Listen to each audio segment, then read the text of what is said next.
Hello guys, welcome to GLM TV. For today's video, gagawa tayo ng tutorial kung paano mag-file ng salary loan sa SSS online. So, hindi na kailangan pumunta ng SSS branch para mag-file ng inyong salary loan. So, dito, kailangan nyo lang i-provide yung mga requirements, upload nyo online para makapag-avail kayo ng salary loan sa SSS. Sino ba yung mga qualified na mag-avail ng salary loan sa SSS? So, unang-una, dapat wala pa kayong 65 years old. Under 65 years old kayo, pag 65 pataas, hindi na kayo pwedeng mag-file ng salary loan sa SSS. So, pangalawa, dapat meron na kayong 36 months na contribution. So, kung bago pa kayo at wala pang 36 months yung inyong hulog, hindi pa kayo pwede. Tapos, dapat yung 6 months, huling 6 months na hulog nyo is within 12 months. So, within a year. So, halimbawa, December magpa-file kayo ng salary loan. Dapat yung huling 6 months na hulog nyo is between January to December. Kasi December kayo magpa-file. Okay? So, dapat hindi pa kayo nabibigyan ng final benefits from SSS like death benefits, retirement benefits, total permanent disability benefits. So, dapat hindi pa kayo nabibigyan ng mga benefits na yon para makapag-avail kayo ng salary loan sa SSS.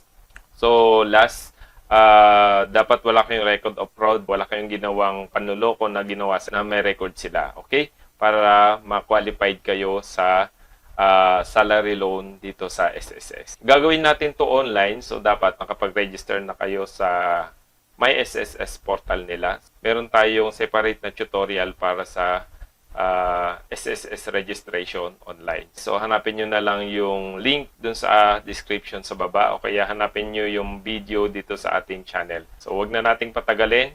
Umpisan na natin. Okay, nandito tayo sa PC. So, click natin yung ating browser. So, kung gagamitin nyo inyong smartphone, pares lang din naman yung magiging process. So, browser din yung gagamitin nyo. So, PC yung ating gagamitin. So, ilagay lang natin dito sss.gov.ph.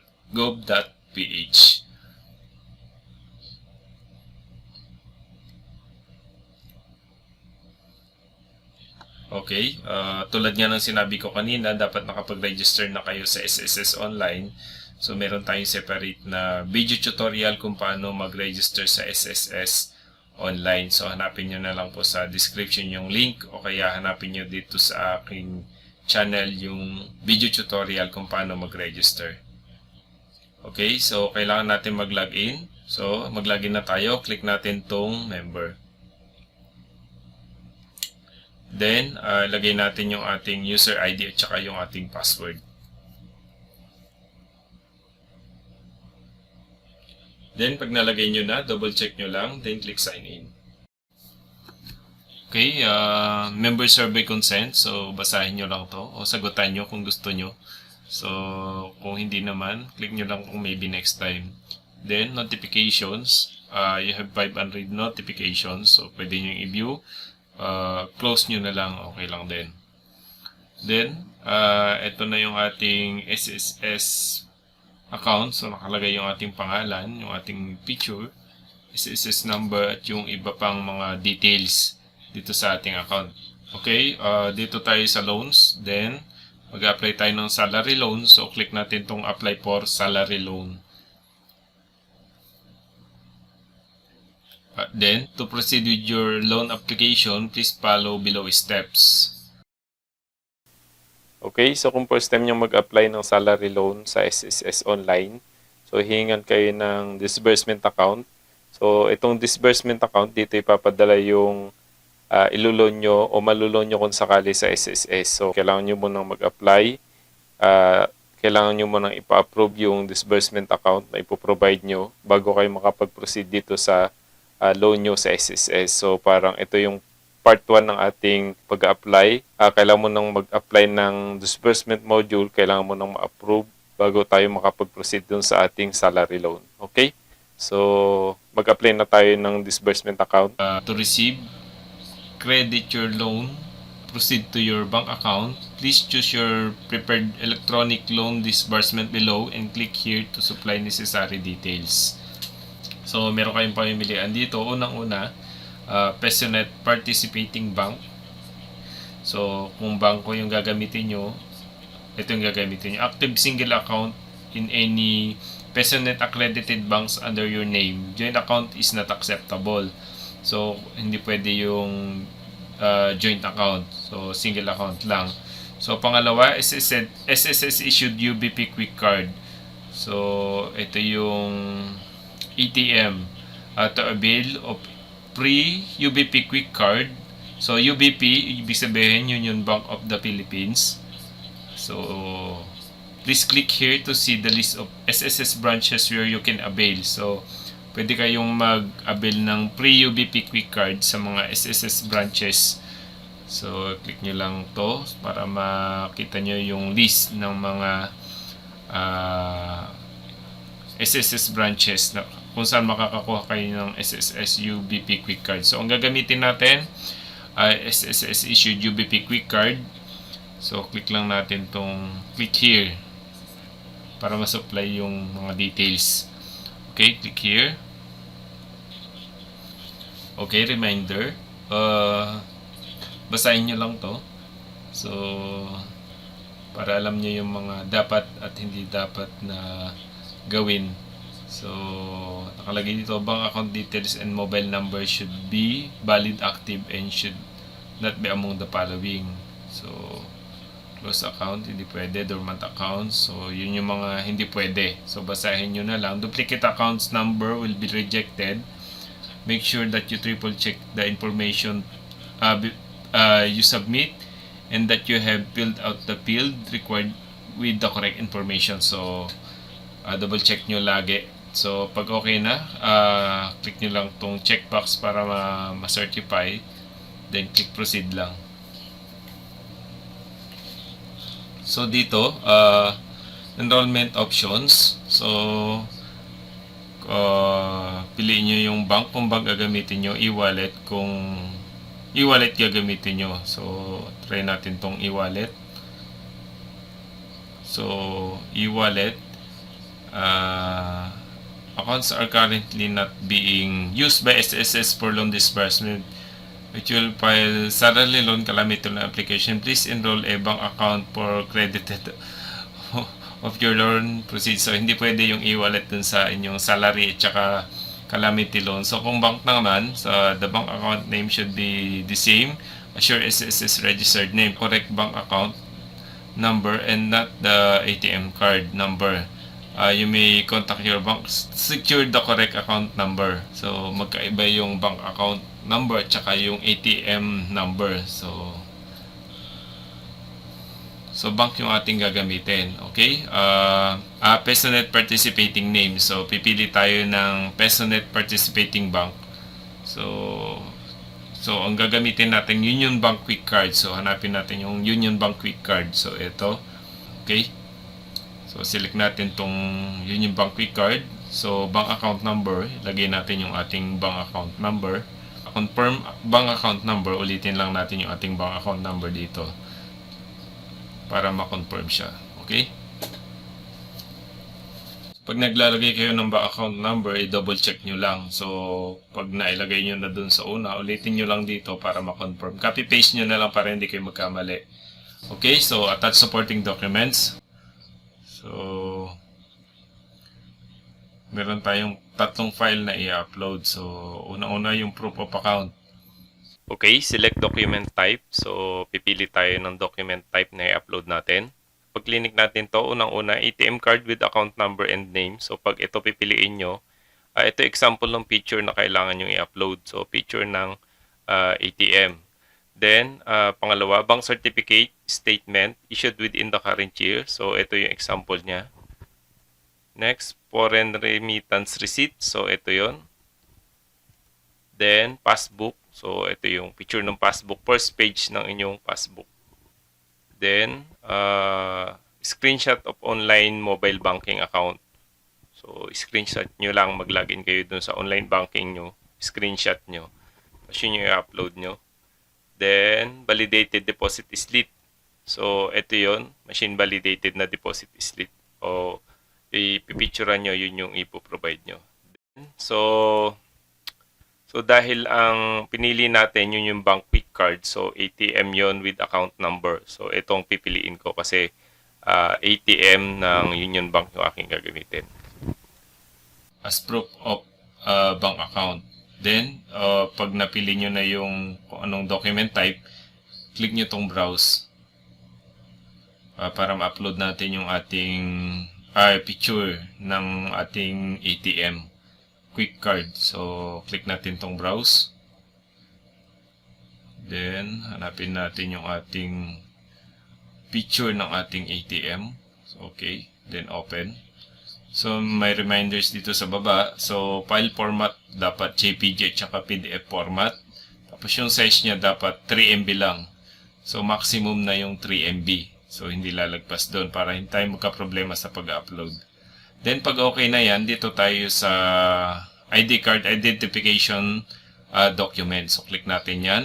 So, itong ID card identification, ganun din dapat. JPG tsaka PDF format, dapat 3 MB rin yung size maximum.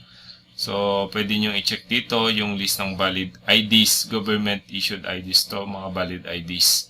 So, ito yung mga list na pwede nyong pamilian. So, check nyo kung alin dito yung ID na meron kayo. Okay. So, hanapin nyo na lang. So, yung akin is yung mid card, yung aking gagamiting ID. Okay. So, close natin to. Then, click natin tong browse para ma-upload natin yung picture ng ating UMID. Then, hanapin natin yung ating card. Okay. ID. Then, click open. Okay. So, pag nakita nyo yung file name niya dito, nung ating file, so, okay na yon. Then, dito tayo sa selfie photo. Sa selfie photo, upload your chest level selfie photo holding the following. So, upload proof of account. So, ito yung ginamit nating proof of account, yung quick card. So, upload valid government issued ID, identification card. So, dapat hawak nyo yung inyong proof of account, tsaka government issued ID nyo. So, hawakan nyo. Chest level lang. Tapat ng chest.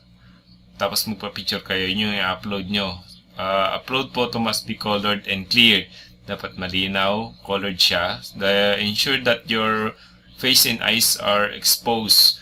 No face mask, eyeglasses, o kaya bandana, etc. So, damit lang yung susot nyo, kaya magsusot ng kung ano-ano para hindi kayo magka-problema. So, ensure that you are in proper attire. So, dapat yung presentable naman yung isusot yung damit. So, okay? So, para hindi tayo magka-problema. Then, pag okay na yan, click na natin tong browse.